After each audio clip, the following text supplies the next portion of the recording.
Hello mga lat, welcome back. So balitang chismis tayo mga lat ba.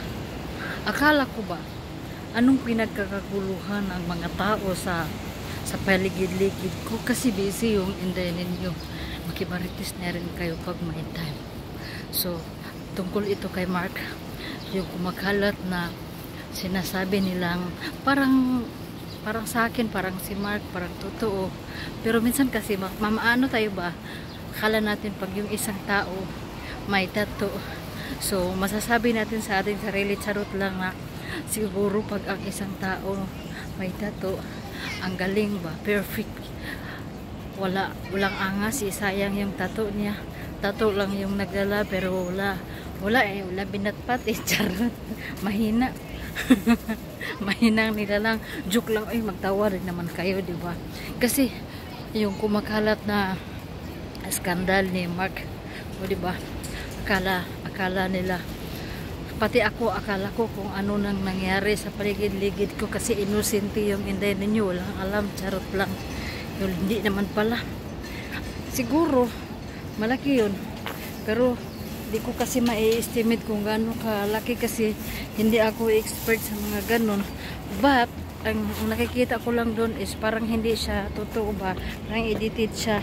Hindi, ang ano na kasi ngayon sa panahon ngayon, yung mukha mo pwede nang ipagpalit sa ibang mukha, kaya masasabi kong it's a part of edited na ano ba, ginagawa nilang movie. Kung totoo man yun, ay bahala na si Mark sa buhay niya, kasi sikat naman siya, diba? O parang nagpapaano lang siya ba, nagpapasikat muli para, kasi ngayon parang laos na, charot. Sa ngayon kasi parang laos niya, so kailangan niyang pero parang si Mark talaga yun, sa paningin ko lang, sa paniniwala ko lang, kasi yung babae habang ginagawa sa kanya ng lalaki, panay yung video niya, diba? So sa mga hindi nakakakita, huwag na kanyang magsabi na PM load, pasit load, kasi sayang yung effort nyo sa kakapanood sa kanya, yung kanyang performance, malabo.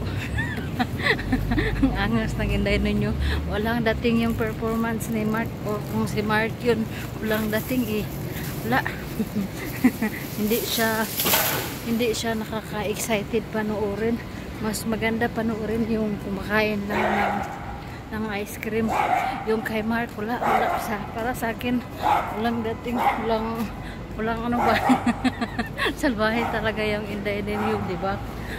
Tawa-tawa din naman kayo dyan pag may time. Pag ano ba, pag hindi kasi kayo tumatawa, ano yan, yung bang madali kayong matitigulang.